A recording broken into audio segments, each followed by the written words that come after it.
Mama Snout here, and welcome to episode 10 of Mama Snout Says, where we shoot the breeze on what's happening in the pop culture world, keeping all us moms in the know while sprinkling in some mom inspiration too.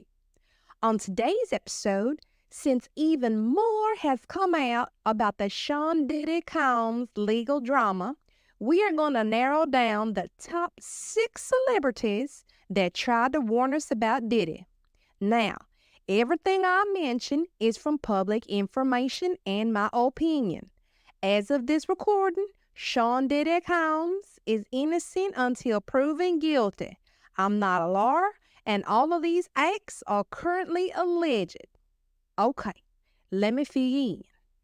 These are the celebrities who all tried to warn us about Diddy Case, who people are now calling the diddler.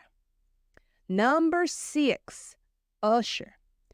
Usher is an R&B artist who is still relatively famous now, but really had a spike in his fame around the early 2000s.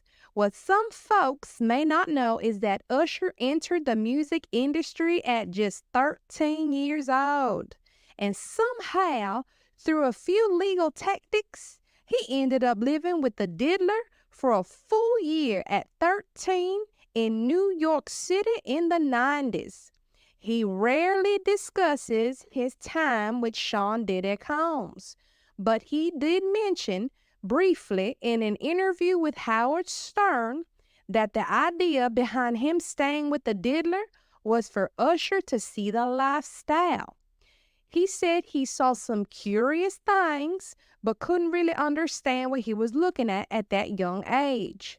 Howard mentioned that the experience was labeled as attending Puffy's Flavor Camp, and Usher laughed but put his head down. Then Howard asked him, "Now that you have kids, Usher, would you let them join Puffy's Flavor Camp?" Usher immediately replied, "Hell no."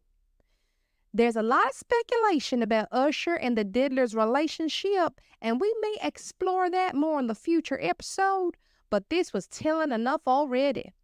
I mean, why does this grown man have legal custody of this little boy? I'm not nobody but a mama myself to a young baby boy piglet, and this all just seems strange to me. Number 5, Cassie Ventura.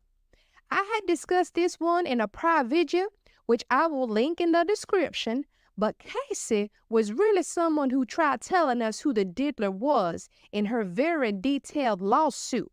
She's a singer and the ex-girlfriend of the diddler, of about a decade-long relationship. However, can you fathom that no one believed that poor young lady? She was vilified in the media, everyone saying that she was just after the money and whatnot. That is until that horrific video came out. Shoot, justice for Cassie. Okay, number 4, Cat Williams. Now, this one was particularly interesting. Just in case you don't know, Cat Williams is a world-renowned comedian. He has a number of comedy specials, and he has also acted from time to time. He has had a few run-ins with the law during his career, and due to that, he has chosen a more private life out of the spotlight, which was why it was extremely surprising that Kay accepted an invitation to Club Shay Shay earlier this year. Club Shay Shay is a podcast hosted by Shannon Sharp, who has his own scandal right now, but one thing at a time, y'all. Shannon is an American former professional football tight end who played in the NFL for 14 seasons, primarily with the Denver Broncos. His podcast is extremely popular, and Kat finally decided to be a guest on his show in January 2024. Their conversation broke the internet. Kat discusses quite a few things about his time in the industry. However, what we specifically want to add in this Mama Snout Says podcast is what Kat had to say about the diddler. Kat was asked by Shannon about Dave Chappelle walking away from big monies. And Kat famously says, and I quote, I have turned down $50 million 4 times just to protect my integrity and that virgin hoe I was telling you about. Right? 'Cause P. Diddy be wanting to party and you got to tell him no. You got to tell him no. I did. And you see, I got the receipts for everything I'm telling you, which is why I can say all this. End quote. Make of that what you will, y'all.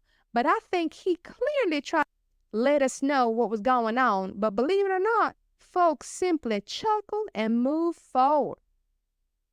Number 3, Curtis 50 Cent Jackson. Curtis is an American rapper that goes by the moniker 50 Cent.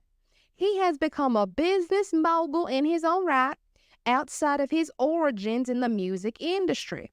He has also acted and owns a number of businesses as well.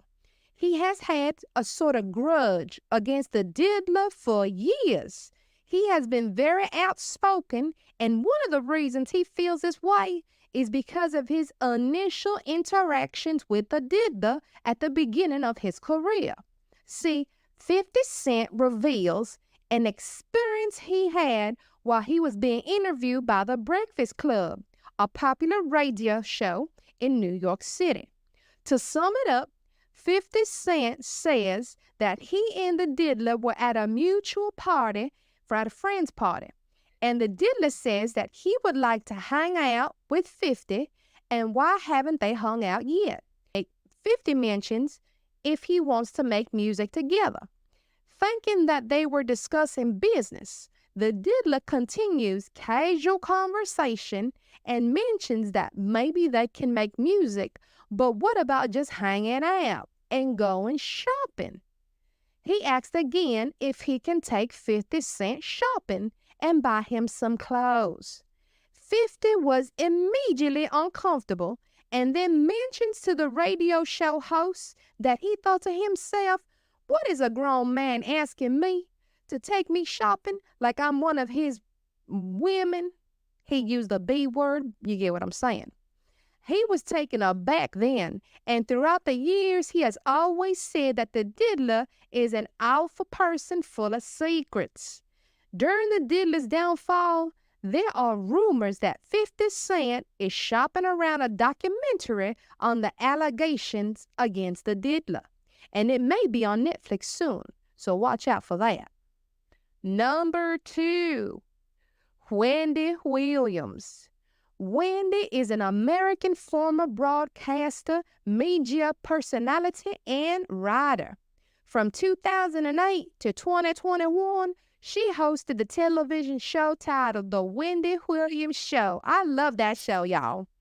From the beginning of the diddler's career, Wendy has been saying that he was gay and a gangster. They feuded over these allegations, and when she returned to work on her radio show at the time, she was abruptly fired.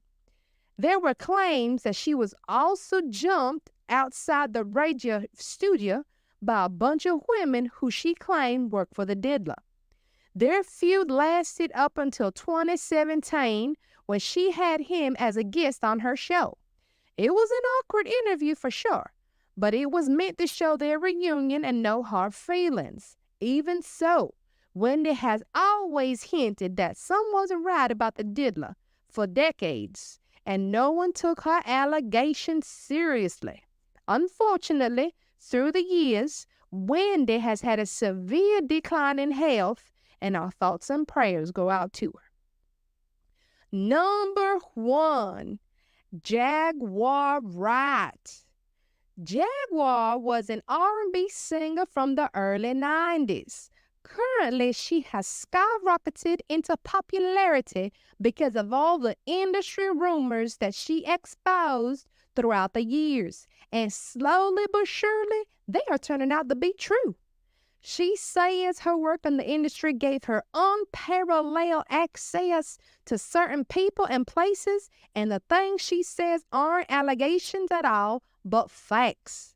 She says that the proof is she's never been sued because the people she discusses know that she can produce receipts if she has to.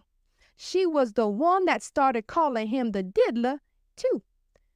Either way, if you want to check her out, simply type in her name, Jaguar, right on the internet or on YouTube, and be prepared for all she has to say. I'm definitely going to stay tuned for that. Okay, y'all, these were the top folks, in my opinion, that have been hinting or outright saying things and warning us about the diddler for years. If you appreciate this breakdown, go ahead and subscribe. Also, check in the description for the prior videos I've done about this situation, and you'll find links to everything I've been working on. Go on ahead and check those out too. Be sure to follow me on all them socials. I'm on Instagram, TikTok, YouTube, Facebook, and now Threads. And I'm Mama Snout on all of them. And if you think I forgot someone or you'd like to add anything else about what I mentioned, feel free to comment below. I'll read all of them. I'd like to thank you for joining me on this 10th episode of Mama Snout Says. And lastly, but certainly never least, remember, Mom, you are doing a good job. Okay, see you in the next episode. Bye-bye.